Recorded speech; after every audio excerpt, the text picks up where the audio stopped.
Jeet media network ಎಂದೆಂದಿಗೂ ನಿಮ್ಮೊಂದಿಗೆ. ವೀಕ್ಷಕರೇ ನಮಸ್ಕಾರ. ಜೀತ್ ಮೀಡಿಯಾ ನೆಟ್ವರ್ಕ್ ಯೂಟ್ಯೂಬ್ ವಾಹಿನಿಯ ವಿಶೇಷ ವಿಡಿಯೋ ನೋಡೋದಕ್ಕೆ ನಿಮ್ಮೆಲ್ರಿಗೂ ಸ್ವಾಗತ. ಮನೆಯಲ್ಲೇ ಒಂದೇ ನೇರಕ್ಕೆ 3 ಬಾಗಿಲು ಇದ್ರೆ ಶುಭನಾ ಅಶುಭನಾ ಅನ್ನೋ ರಹಸ್ಯ ಮಾಹಿತಿಯನ್ನ ಈ ವಿಡಿಯೋದಲ್ಲಿ ನಾನು ನಿಮಗೆ ತಿಳಿಸ್ಕೊಡ್ತಾ ಇದ್ದೀವಿ. ವಿಡಿಯೋಗೆ ಈಗಲೇ ಒಂದು ಲೈಕ್ ಕೊಟ್ಟು ವಿಡಿಯೋದ ಕೆಳಗಡೆ ಓಂ ನಮೋ ಭಗವತೆ ವಾಸುದೇವಾಯ ಅಂತ ಕಮೆಂಟ್ ಮಾಡೋದಕ್ಕೆ ಮರಿಬೇಡಿ. ಹಾಗೆಯೇ ವಿಡಿಯೋದ ಕೆಳಗಡೆ ಇರುವಂತಹ ಜಾಯಿನ್ ಬಟನ್ ಒತ್ತಿ, ಆಗ ನೀವು ಜೀತ್ ಮೀಡಿಯಾ ಚಾನೆಲ್ ಮೆಂಬರ್ ಆಗ್ತೀರಾ.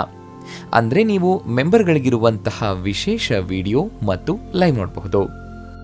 ವೀಕ್ಷಕರೇ, ನಿಮ್ಮ ಜೀವನದಲ್ಲಿ ಸಾಲ ಇರಬಾರದು, ಸೋಲಿರಬಾರದು. ಸಾಲ ಅನ್ನೋ ಪದ ನಿಮ್ಮ ಜೀವನದ ಡಿಕ್ಷನರಿಯಿಂದಲೇ ತೊಲಗಬೇಕು ಅಂತಂದ್ರೆ ಶ್ರೀ ಸುಧೀಂದ್ರ ದೇಶಪಾಂಡೆ ಗುರುಗಳು ಸಿದ್ಧಿ ಮಾಡಿದ ಮಹಾಲಕ್ಷ್ಮಿ ಶ್ರೀಚಕ್ರ ಯಂತ್ರವನ್ನ ಮನೆಗೆ ಹಿಂದೆ ತರಿಸಿ ಪೂಜೆ ಮಾಡೋದಕ್ಕೆ ಆರಂಭಿಸಿ. ಶ್ರೀಚಕ್ರ ಯಂತ್ರವನ್ನ ಬುಕ್ ಮಾಡೋದಕ್ಕೆ ಈಗ ಸ್ಕ್ರೀನ್ ಮೇಲೆ ಕಾಣಿಸ್ತಾ ಇರುವಂತಹ ನಂಬರ್ಗೆ ವಾಟ್ಸ್ಆಪ್ ಮೆಸೇಜ್ ಮಾಡೋದಕ್ಕೆ ಮರಿಬೇಡಿ. ಹಿರಿಯರು ಹೇಳೋದು, ಮನೆ ನಿರ್ಮಿಸುವ ಮೊದಲು ವಾಸ್ತು ತಜ್ಞರ ಸಲಹೆಯನ್ನ ಪಡೆದು ಅದರಂತೆ ಮನೆ ಅಥವಾ ಅಂಗಡಿ ಅಥವಾ ಕಾರ್ಖಾನೆಯನ್ನ ನಿರ್ಮಾಣ ಮಾಡಬೇಕು. ವಾಸ್ತು ಸಲಹೆಯನ್ನ ಪಾಲಿಸಿದ್ರೆ ಮನೆಗೆ ಸಂಬಂಧಿಸಿದ ಅಥವಾ ನಿಮ್ಮ ಆಫೀಸ್ಗೆ ಸಂಬಂಧಿಸಿದ ಎಲ್ಲಾ ಅಡೆತಡೆಗಳು ನಿವಾರಣೆಯಾಗಿ ನೀವು ಉತ್ತಮ ರೀತಿಯಲ್ಲಿ ಜೀವನ ನಿರ್ವಹಣೆ ಮಾಡೋದಕ್ಕೆ ಸಾಧ್ಯವಾಗುತ್ತೆ. ವಾಸ್ತುಶಾಸ್ತ್ರವು ನಮ್ಮ ಜೀವನದಲ್ಲಿ ವಿಶೇಷ ಮಹತ್ವವನ್ನ ಹೊಂದಿದೆ.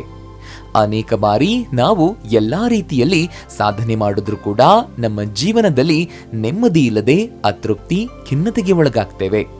ಇದಕ್ಕೆ ಮುಖ್ಯ ಕಾರಣ ವಾಸ್ತು ಪ್ರಕಾರ ಮನೆ ಇಲ್ಲದೆ ಇರೋದು. ನಿಮಗ್ ಗೊತ್ತಾ, ವಾಸ್ತು ಪ್ರಕಾರ ಒಂದು ಮನೆಯಲ್ಲಿ ಒಂದೇ ನೇರಕ್ಕೆ 3 ಬಾಗಿಲುಗಳಿರೋದು ಶುಭನಾ ಅಶುಭನಾ? ಇದರಿಂದ ಮನೆ ಮಂದಿ ಮೇಲೆ ಮಾನಸಿಕ ಹಾಗೂ ಶಾರೀರಿಕ ಪರಿಣಾಮಗಳೇನಾದ್ರೂ ಆಗತ್ತಾ? ಸಾಲ ಆಗತ್ತಾ? ಆ ಕುರಿತಾಗಿ ಸಂಪೂರ್ಣ ಮಾಹಿತಿಯನ್ನ ಈ ವಿಡಿಯೋದಲ್ಲಿ ತಿಳ್ಕೊಳ್ಳೋಣ. ನಾವು ಕೆಲವು ಮನೆಗಳನ್ನ ನೋಡಿದಾಗ ಅಲ್ಲಿ 3 ಬಾಗಿಲುಗಳು ಒಂದೇ ಸಾಲಿನಲ್ಲಿರೋದನ್ನ ನೋಡಿದ್ದೇವೆ. ಇದು ನೋಡೋದಕ್ಕೇನೋ ಚಂದ ಕಾಣುತ್ತೆ, ಆದ್ರೆ ಆ ರೀತಿಯಾಗಿ ಬಾಗಿಲುಗಳಿರೋದು ಸರಿನಾ ತಪ್ಪಾ ಅನ್ನೋ ಪ್ರಶ್ನೆ ಮೂಡುತ್ತೆ. ವಾಸ್ತು ಪ್ರಕಾರ ಇದು ಅಶುಭ ಫಲ ನೀಡುತ್ತವೆ ಅನ್ನೋ ನಂಬಿಕೆ ಇದೆ. 3 ಬಾಗಿಲುಗಳು ಒಂದೇ ನೇರಕ್ಕೆ ಇರುವ ಮನೆಯಲ್ಲಿ ಹಲವಾರು ಸಮಸ್ಯೆಗಳು ಉಂಟಾಗುತ್ತವೆ. ಮೊದಲನೇದಾಗಿ, ಯಾವುದೇ ಮನೆಯಲ್ಲಾಗ್ಲಿ ಆಫೀಸ್ನಲ್ಲಿಯೇ ಆಗ್ಲಿ ಒಂದೇ ನೇರಕ್ಕೆ 3 ಬಾಗಿಲುಗಳು ಇರಬಾರದು. ಇದರಿಂದ ಯಾವುದೇ ಸಮೃದ್ಧಿ ಉಂಟಾಗೋದಿಲ್ಲ. ಇದರಿಂದ ಮನೆಗೆ ಯಾವುದೇ ರೀತಿಯ ಸಕಾರಾತ್ಮಕ ಶಕ್ತಿ ಆಗಮನ ಆಗೋದಕ್ಕೆ ತಡೆ ಉಂಟಾಗುತ್ತೆ. ಇದರಿಂದ ಮನೆ ಮಂದಿ ಎಷ್ಟೇ ಕಷ್ಟಪಟ್ಟರೂ ಕೂಡ ಹಣ ಉಳಿಸೋದಕ್ಕೆ ಸಾಧ್ಯವಾಗೋದಿಲ್ಲ. ಇದರಿಂದ ಮನೆಯ ಸಮೃದ್ಧಿಗೆ ತೊಡಕು ಉಂಟಾಗುತ್ತೆ. ಎರಡನೇದಾಗಿ, ಒಂದೇ ನೇರಕ್ಕೆ 3 ಬಾಗಿಲು ಇದ್ರೆ ಇದರಿಂದ ಹಣ ಕೂಡ ಕೈಯಲ್ಲಿ ಉಳಿಯೋದಿಲ್ಲ. ವಾಸ್ತು ಪ್ರಕಾರ ಸತತವಾಗಿ 3 ಬಾಗಿಲುಗಳಿರುವ ಮನೆಯು ಹಣವು ಒಳಗೆ ಮತ್ತು ಹೊರಗೆ ಹರಿಯಲು ಒಂದು ಮಾರ್ಗವನ್ನ ಸೃಷ್ಟಿಸುತ್ತೆ. ಅಂದ್ರೆ ನೀವು ಹಣವನ್ನ ಗಳಿಸ್ತೀರಿ, ಮನೆಯೊಳಗಡೆ ಹಣದ ಹರಿವು ಇರುತ್ತೆ. ಆದ್ರೆ ಹಣ ನಿಮ್ಮ ಕೈ ಸೇರದಂತೆ ಅದು ಹೊರಗಡೆ ಹೋಗುತ್ತೆ. ಅಂದ್ರೆ ಕೈಯಲ್ಲಿ ಹಣ ಉಳಿಯೋದೇ ಇಲ್ಲ. ಹಾಗಾಗಿ ಒಂದೇ ನೇರಕ್ಕೆ 3 ಬಾಗಿಲುಗಳು ಇರಬಾರದು. ಹಾಗೇನೆ ವೀಕ್ಷಕರೇ, ನೀವೀಗ ಮನೆ ಕಟ್ಟೋ ಯೋಚನೆಯಲ್ಲಿದ್ರೆ ಅಥವಾ ಕಟ್ಟಿರೋ ಮನೆಯಲ್ಲಿ ವಾಸ್ತುದೋಷ ಇದೆ ಅಂತ ನಿಮ್ಗನಿಸ್ತಾ ಇದ್ರೆ ತಡ ಮಾಡಬೇಡಿ. ಒಮ್ಮೆ ಶ್ರೀ ಸುಧೀಂದ್ರ ದೇಶಪಾಂಡೆ ಗುರುಗಳನ್ನ ನಿಮ್ಮ ಮನೆಗೆ ಕರೆಸಿ ವಾಸ್ತು ತೋರಿಸಿ ಸಲಹೆಯನ್ನ ಪಡ್ಕೊಳ್ಬಹುದು.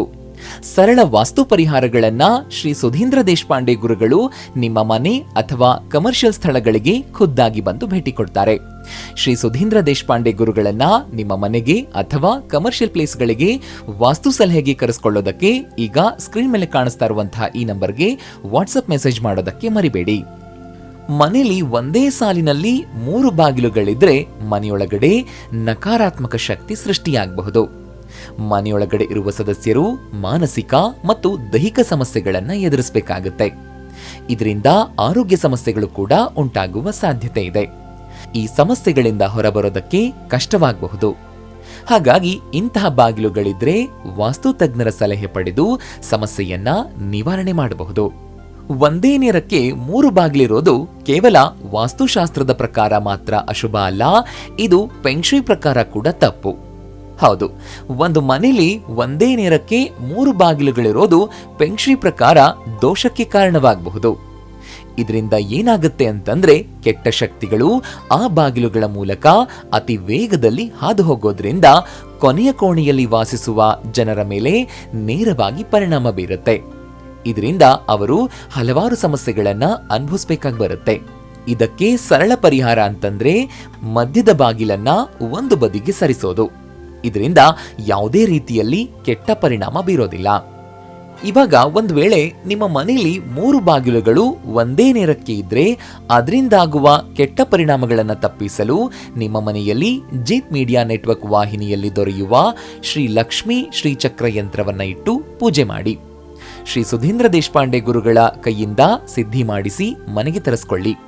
ಶ್ರೀಚಕ್ರ ಯಂತ್ರವನ್ನ ಬುಕ್ ಮಾಡೋದಕ್ಕೆ ಸ್ಕ್ರೀನ್ ಮೇಲೆ ಈಗ ನಂಬರ್ ಕಾಣ್ತಾ ಇದೆ. ಇನ್ನು ನೀವು ಯಾವ ಪರಿಹಾರವನ್ನ ಮಾಡಬಹುದು ಅನ್ನೋದನ್ನ ನೋಡೋಣ. ವಾಸ್ತು ಪ್ರಕಾರ ಒಂದೇ ನೇರದಲ್ಲಿ 3 ಬಾಗಿಲುಗಳಿದ್ದು ಅದರಿಂದಾಗುವ ಅಶುಭ ಫಲಿತಾಂಶಗಳನ್ನು ತಪ್ಪಿಸಲು ಮಧ್ಯದ ಬಾಗಿಲಿನ ಮೇಲೆ ವಿಂಡ್ ಚೈಮ್ ಇರಿಸಬೇಕು. ಅದೇ ರೀತಿಯಾಗಿ ಕೊನೆಯ ಬಾಗಿಲನ್ನ ಪರದೆಯಿಂದ ಮುಚ್ಚಬೇಕು. ಇದರಿಂದ ಹೆಚ್ಚಿನ ಕೆಟ್ಟ ಪರಿಣಾಮಗಳು ಉಂಟಾಗೋದನ್ನ ತಡಿಬಹುದು. ಹೆಚ್ಚಿನ ಸಮಸ್ಯೆಗಳನ್ನು ನಿವಾರಿಸಲು ನೀವು ಸ್ಫಟಿಕದ ಬಾಲ್ಗಳನ್ನು ಕೂಡ ಬಳಕೆ ಮಾಡಬಹುದು. ಅದಕ್ಕಾಗಿ ನೀವು ಮಾಡಬೇಕಾಗಿರೋದು ಇಷ್ಟೇ. ಮೊದಲು 3 ಸ್ಫಟಿಕ ಚೆಂಡುಗಳನ್ನು ತಗೊಂಡು ಅವುಗಳನ್ನ ಬಾಗಿಲಿನ ಮೇಲೆ ಇಡಬೇಕು. ಬಾಗಿಲಿನ 2 ಮೂಲೆಗಳಲ್ಲಿ ಹಾಗೂ ಒಂದು ಮಧ್ಯದಲ್ಲಿ ಇಡಬೇಕು. ಜೊತೆಗೆ ಸಾಧ್ಯವಾದಾಗಲೆಲ್ಲ 3 ಬಾಗಿಲುಗಳಲ್ಲಿ ಒಂದು ಬಾಗಿಲನ್ನ ಸದಾ ಮುಚ್ಚಿರುವಂತೆ ನೋಡ್ಕೊಳ್ಬೇಕು. ಅದರಲ್ಲೂ ಕೊನೆಯ ಬಾಗಿಲನ್ನ ಮುಚ್ಚಿಡೋದು ಉತ್ತಮ. ಈ ಕ್ರಮಗಳನ್ನು ಅನುಸರಿಸುವ ಮೂಲಕ ನೀವು ನಿಮ್ಮ ಮನೆಯಿಂದ ವಾಸ್ತು ದೋಷಗಳನ್ನು ನಿವಾರಿಸಬಹುದು. ಜೊತೆಗೆ ನಿಮ್ಮ ಜೀವನದಲ್ಲಿ ಸಂತೋಷ ಮತ್ತು ಸಮೃದ್ಧಿಯನ್ನ ತರಬಹುದು. ಈ ವಾಸ್ತು ಸಲಹೆಗಳು ನಿಮ್ಮ ಹೆಚ್ಚಿನ ಸಮಸ್ಯೆಗಳನ್ನು ನಿವಾರಿಸುವ ಶಕ್ತಿಯನ್ನ ಹೊಂದಿದೆ. ಇನ್ನು ವೀಕ್ಷಕರೇ, ನೀವು ಮುಖ್ಯವಾಗಿ ಗಮನಿಸಬೇಕಾದ ಕೆಲವು ಸಲಹೆಗಳನ್ನು ತಿಳಿಸ್ತೀವಿ. ಗಮನ ಇಟ್ಟು ಕೇಳಿ. ಮನೆಗೆ ಮುಖ್ಯ ದ್ವಾರ ತುಂಬಾನೇ ಮುಖ್ಯ.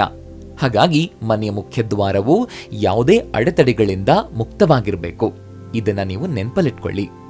ಮುಖ್ಯ ದ್ವಾರವು ಮನೆಯ ಪ್ರಮುಖ ಭಾಗಗಳಲ್ಲಿ ಒಂದಾಗಿದೆ. ಇದು ಎಲ್ಲಾ ಸಕಾರಾತ್ಮಕ ಶಕ್ತಿಗಳು ಮತ್ತು ಅದೃಷ್ಟ ಪ್ರವೇಶಿಸುವ ಮುಖ್ಯ ದ್ವಾರವಾಗಿದೆ. ಆದ್ದರಿಂದ ಮುಖ್ಯ ದ್ವಾರವು ಸರಿಯಾದ ಸ್ಥಳದಲ್ಲಿರಬೇಕು. ಮುಖ್ಯ ದ್ವಾರದ ಒಳಗೆ ಅಥವಾ ಹೊರಗಡೆ ಯಾವುದೇ ರೀತಿಯ ಅಡೆತಡೆಗಳು ಇರಬಾರದು.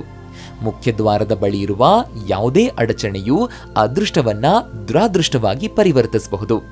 ಇದು ಗಂಭೀರ ದೋಷವಾಗಿದೆ. ಹಾಗಾಗಿ ಮುಖ್ಯ ದ್ವಾರ ಸರಿಯಾದ ಸ್ಥಳದಲ್ಲಿ ಸರಿಯಾದ ವಿಧಾನಗಳಲ್ಲಿ ವಾಸ್ತುಶಾಸ್ತ್ರದ ಪ್ರಕಾರ ಇರುವಂತೆ ನೋಡಿಕೊಳ್ಳೋದು ಮುಖ್ಯವಾಗುತ್ತೆ. ಜೊತೆಗೆ ಮನೆ ನಿರ್ಮಾಣ ಮಾಡುವಾಗಲೇ ಮನೆಯ ಮುಖ್ಯ ದ್ವಾರಕ್ಕೆ ಸಮಾನವಾಗಿ ಉಳಿದ ದ್ವಾರಗಳನ್ನ ನಿರ್ಮಾಣ ಮಾಡದಂತೆ ಗಮನ ಹರಿಸಿ. ಇದರಿಂದ ನೀವು ಆರಂಭದಲ್ಲೇ ಸಮಸ್ಯೆಗಳಿಂದ ಮುಕ್ತಿ ಪಡಿಬಹುದು. ವೀಕ್ಷಕರೇ, ನೋಡಿದ್ರಲ್ವಾ, ಮನೆಯಲ್ಲೇ ಒಂದೇ ನೇರಕ್ಕೆ 3 ಬಾಗಿಲು ಇದ್ರೆ ಶುಭನಾ ಅಶುಭನಾ ಅನ್ನೋ ಮಾಹಿತಿಯನ್ನು ತಿಳಿಸ್ಕೊಟ್ಟಂತಹ ಇವತ್ತಿನ ಈ ವಿಡಿಯೋ ನಿಮಗೆ ಇಷ್ಟ ಆಗಿದೆ ಅಂತ ಭಾವಿಸ್ತೀವಿ. ಇಷ್ಟ ಆದ್ರೆ ವಿಡಿಯೋಗೆ ಈಗಲೇ ಒಂದು ಲೈಕ್ ಕೊಡಿ. ಅಷ್ಟೇ ಅಲ್ಲ, ನಿಮ್ಮ ಸ್ನೇಹಿತರಿಗೆ ಮತ್ತು ಸಂಬಂಧಿಕರಿಗೆ ವಿಡಿಯೋನ ಶೇರ್ ಮಾಡೋದಕ್ಕೆ ಮರಿಬೇಡಿ. ಜೀತ್ ಮೀಡಿಯಾ ಚಾನೆಲ್ನ ಸಬ್ಸ್ಕ್ರೈಬ್ ಆಗಿ, ಹಾಗೇನೆ ವಿಡಿಯೋದ ಕೆಳಗಡೆ ಇರುವಂತಹ ರೆಡ್ ಬೆಲ್ ಐಕಾನ್ ಪ್ರೆಸ್ ಮಾಡಿ ಆಲ್ ನೋಟಿಫಿಕೇಶನ್ ಒತ್ತೋದಕ್ಕೆ ಮರಿಬೇಡಿ. ಜೀತ್ ಮೀಡಿಯಾ ನೆಟ್ವರ್ಕ್ ವಿಡಿಯೋಗಳು ನಿಮ್ಗಿಷ್ಟ ಆದ್ರೆ ಈ ವಿಡಿಯೋದ ಕೆಳಗಡೆ ಇರುವಂತಹ ಥ್ಯಾಂಕ್ಸ್ ಮತ್ತು ಜಾಯಿನ್ ಬಟನ್ ಪ್ರೆಸ್ ಮಾಡಿ ನಮ್ಮ ಪ್ರಯತ್ನವನ್ನ ಬೆಂಬಲಿಸಿ. ಜೀತ್ ಮೀಡಿಯಾ ನೆಟ್ವರ್ಕ್ ಸಮಸ್ತ ವೀಕ್ಷಕರ ಮೇಲೆ ಮಾತೆ ಮಹಾಲಕ್ಷ್ಮಿಯ ಆಶೀರ್ವಾದ ಸದಾ ಇರಲಿ ಅಂತ ಕೇಳ್ತಾ ಇವತ್ತಿನ ಈ ವಿಡಿಯೋನ ಇಲ್ಲಿಗೆ ಮುಗಿಸ್ತಾ ಇದ್ದೀವಿ. ನಮಸ್ಕಾರ.